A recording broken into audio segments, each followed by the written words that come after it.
আমি দীর্ঘদিন সাপ্তাহিক ম্যাগাজিন অপরাধ বিচিত্রার মফস্বল সম্পাদকের দায়িত্ব পালন করে আছি। আমাকে বরগুনা সদর উপজেলার নির্বাহী কর্মকর্তা শামীম মিয়া 24/7/2024 তার কার্যালয়ে গিয়েছিলাম তার অনিয়ম দুর্নীতির তথ্য সংগ্রহ করতে। তখন আমাকে তিনি তার আনসার বাহিনী, তার পেটুয়া বাহিনী দিয়ে ধরে নিয়ে থানায় নিয়ে যায়। সেখানে 5 থেকে 7 ঘন্টা আমাকে আটক করে রাখে। একটাই মিথ্যা তকমা দিয়েছিল। তিনি বলেছিল আপনি 50,000 টাকা চাঁদা দাবি করেছেন। আমি বলেছিলাম কোনো চাঁদা চাইতে আসিনি।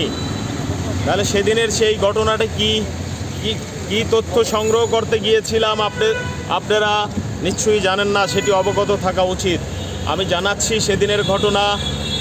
ত্রাণ দুর্যোগ মন্ত্রণালয়ের অধিদপ্তর থেকে 5,05,25,000 টাকার কাবিখা গ্রামীণ অবকাঠামো উন্নয়নমূলক কাজের জন্য বরাদ্দ এসেছিল বরগুনা সদরে।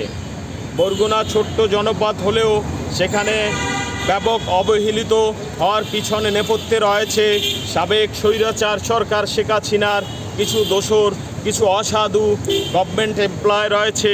তাদের এই অসাধু কর্মকর্তাদের কারণে এই অবহেলিত গ্রামীণ অবকাঠামোগুলো অবহেলিত রয়েছে। উন্নয়নমূলক কাজে এই ছোট্ট জনপদ বরগুনা পিছিয়ে রয়েছে। তো সেদিনের 5,05,25,000 টাকার বরাদ্দ আছে এটা ইউনোর কাছে। সেই উপজেলায় এসেছে ইউনো আর ওখানের পিআইও জিয়াউর রহমান, তিনি এই দুইজনই তদারকি করছেন এই কাজ।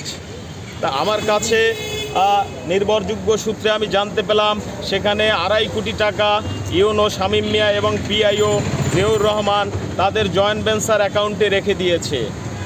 এটি রাখার বৈধতা নাই, এটি রাখার নির্দেশনা নাই।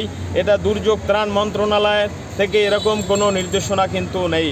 তাহলে বাধ্যবাধকতা না থাকলে কিভাবে তিনি রাখেন? 2.5 কোটি টাকা তিনি তার অ্যাকাউন্টে রেখে দিয়েছেন, সেটি মেরে দেওয়ার জন্য স্পষ্ট। এরপরে আরেকটি বিষয়, আরেকটি অনিয়ম হলো ওই কাঁচা রাস্তাগুলো সেখানে এক্সকাভেটর মেশিন দিয়ে কাজ করিয়েছে। সেখানে শ্রমিক দিয়ে কাজ করানোর কথা, সেখানে তিনি এক্সকাভেটর মেশিন দিয়ে কাজ করিয়েছে। খুব সহজে বলতে পারি ভেকু মেশিন দিয়ে। সেটি করার মানে হলো টাকা সেভ করে সেই টাকা ভাগ বাটোয়ারা করে নেওয়া। এবং ঠিকাদারদের 30শে জুনের আগে কোনো টাকা দেয়া যাবে না এবং সেই উন্নয়নমূলক কাজ 30শে জুনের ভিতরে শেষ করতে হবে। যদি শেষ না করতে পারে তাহলে জবাবদিহিতার আওতায় আসতে বাধ্য তারা, অথবা সেই টাকা ফেরত দিতে বাধ্য। কিন্তু দুর্ভাগ্য, সেই ভেকু মেশিন দিয়ে কাজ করিয়েছে এবং 30শে জুনের ভিতর কাজ শেষ করতে পারে নাই, টাকা ফেরতও দেয় নাই, জবাবদিহিতার আওতায় তারা আসেনি।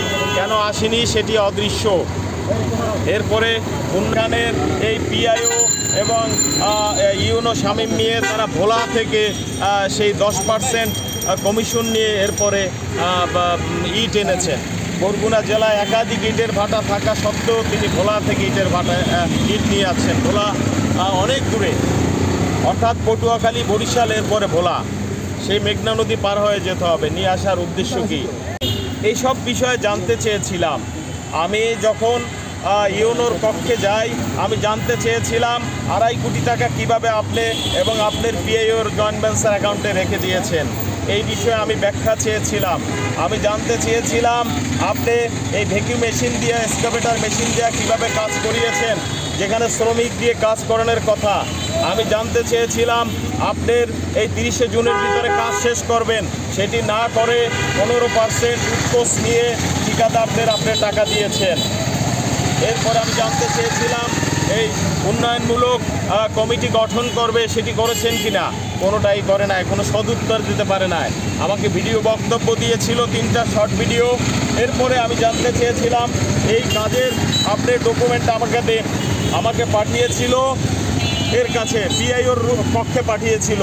পিআইওর সাথে ইন্ট্রোডিউস করিয়ে দেয় যে ওনার কাছে যান, উনি ডকুমেন্ট দেবে। আমি ওনার থেকে ওই পেপারস, ওই কাজের যে ডকুমেন্ট আছে সেগুলো আমি আমার সামনে ধরে আমি মোবাইল দিয়ে ছবি তুলে নেই। 50 থেকে 60 কপি নেই, এখানে প্রায় 1000 কপি হবে। বাকিগুলো উনি বলতে আছে আমি দেব, অন্য দিন আসেন। অন্য দিন আমি গিয়েছি, ওনাকে পাইনি। এরপরে উনি বলে যে আপনি 24 তারিখে আসেন। 24 তারিখে আমি ওখানে গিয়েছিলাম, 24/7/2024, অর্থাৎ কারফিউ ছিল। কারফিউ 3 দিনের কারফিউ থাকার পরে যেদিন অফিস খুলেছে 24 তারিখ বুধবার, সেদিন আমি ওখানে গিয়েছিলাম। যাওয়ার পরে আমি পিআইওর কক্ষে বসছি, তখন এই পিআইও বলল যে আমি ডকুমেন্ট দেবো, আপনি বসেন, চা খাবেন কি না? আমি বললাম না, আমি চা খাবো না। এর খানিকক্ষণ পরে তিনি চলে গেলেন কোথায়? তিনি চলে গেলেন ইউনোর রুমে।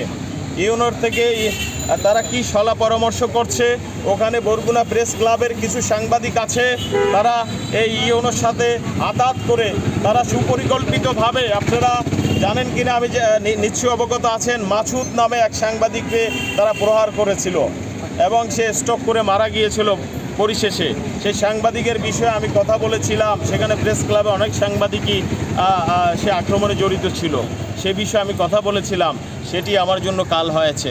তারা সুপরিকল্পিতভাবে সেদিন ইউনো ওখান থেকে পিআইও সহ আরও 2জন সাংবাদিক ছিল, মাছরাঙ্গা টেলিভিশনের মুশফিক আরিফ ছিল এবং ডিবিসি নিউজের মালেক মিটু ছিল।